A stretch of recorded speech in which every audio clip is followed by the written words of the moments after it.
BJP सरकार करिछि एवं से माने कहिकी आसिथिले जे आमे अच्छे दिन आनिबु एवं महंगाई बा दरदाम वृद्धि को नियंत्रण करिबु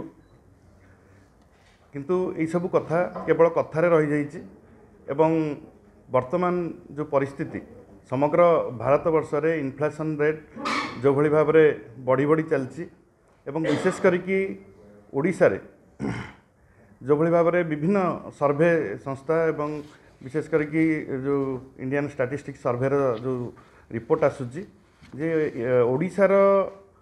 जो इन्फ्लेशन अच्छी सेटा वर्तमान 7.3 रे अच्छी एवं ग्रामांचल रे सेटा 8 ऊपर को डेइलानी किंतु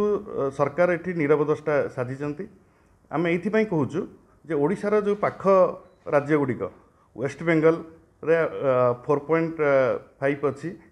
एवं झारखंड रे मध्य एवं ये पाख पाख जो राज्य गुडिक अच्छी ओडिशा रो सेठी इन्फ्लेशन कम थिला बेले हठात ये 6 मास भितर ओडिशा रे एमिति कोन घटिची जे ओडिशार दरदाम नियंत्रण भितर रहू नाही एवं विशेष करिकी ग्रामांचल रे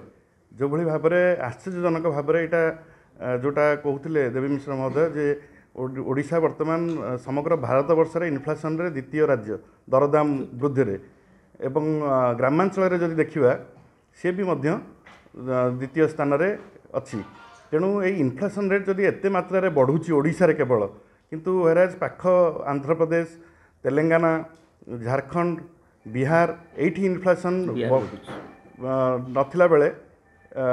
ओडिशार इन्फ्लेशन हठात एते मात्रा रे बढ़ी जिबा ये गोटे चिंताजनक व्यापार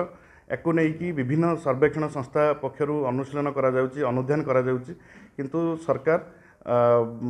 बेफिकर होगी बसचंती विभिन्न सामग्री रेट बढ़ी चलची तेणु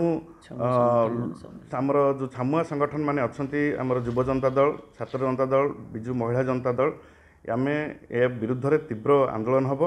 एवं जो पर्यंत सरकार को निद्रा भंग न होईची ये आंदोलन को आहुरी तृणमूल स्तर को लेकिन गोटे व्यापक भाव में विभिन्न पर्यायर ओडिशा रे एटा हब एवं ये आंदोलन आहुरी व्यापक हब।